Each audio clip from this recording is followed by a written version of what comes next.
Higgins, and I wanted to share with you some of my favorite tools. As you saw in the June issue, the toolbox feature.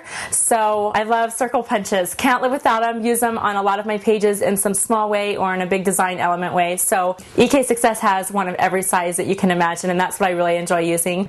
So I'm just going to show you one of the simplest things that you can do with the circle punch is to just punch a circle of a pattern paper that you like, ink around the edges, and then add it to your page. If you're not familiar with punches, you might be inclined to just stick it in and punch it like this, but really you need to flip it over. If it's upside down, then you can see exactly where you're punching.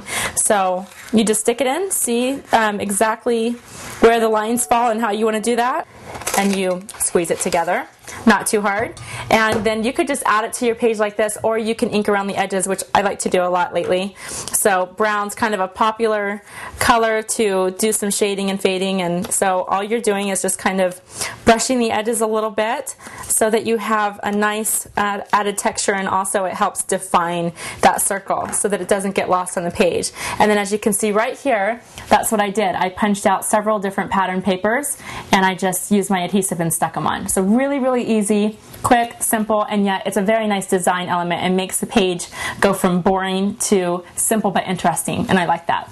Okay, another tool that I love is my see-through ruler, and this ruler is used on every single page that I do. Somehow I'm either holding it up to my computer, I'm measuring something on my page. The one thing that I love about this ruler is that it actually helps me line up my letter stickers just the way I need them to. So for example, on the page here that I finished, you'll see that I wanted to center my title right here underneath the picture, and the best way to do that is, instead of guessing where to start with the F, you just put them all on the edge of your ruler and line them up that way. And I like to just put the letter right on the tip. Don't put them too far down.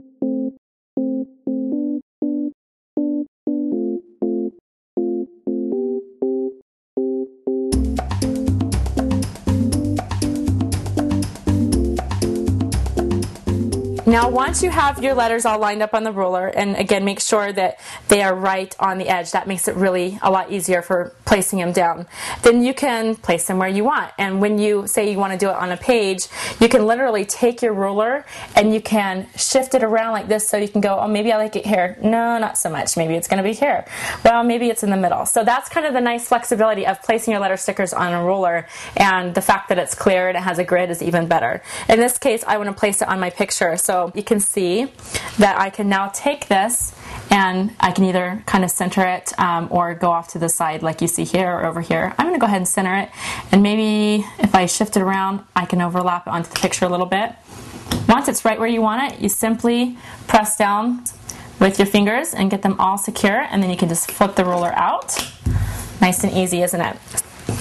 My other favorite tool of many is a paper piercer, and specifically Heidi Swapp has come out with a petite piercer, and I love this because it's so little and it doesn't feel like a big tool that's taking up a lot of space. So it's just a little petite piercer. It has a nice little covering on it so you don't accidentally poke yourself. And with this, what I use mine mostly for is for piercing holes before I put the brads in, and I use brads on seriously every page in my scrapbooks. And one way that I like to use brads is to incorporate them into journaling. And so, for example, this layout that I'm working on is for my son's birthday. And so for Porter's birthday, I wanted to list all these different little facts about him. So to separate each of the facts and each of the little anecdotes about his little 4-year-old self, I am putting a brad in between each one. So simply take your petite piercer, and no matter how you're using it, you're just going to pierce through the cardstock. Not complicated. Once you pierce your holes, then you can insert your brads. So then you just take a brad.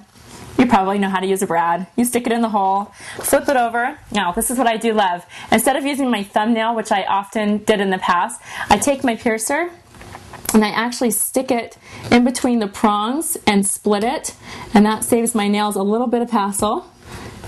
And then you can split them apart like that, and it just, when you roll this over, it just makes it nice and even. So now you can see that that is how the brad is attached, and you can cover the whole thing with brads like I've done here, and glue that on the page and you're done. So anyway, those are 3 of my favorite tools. I have a lot, but those are 3 that I use all the time, and I hope that you enjoy using them too.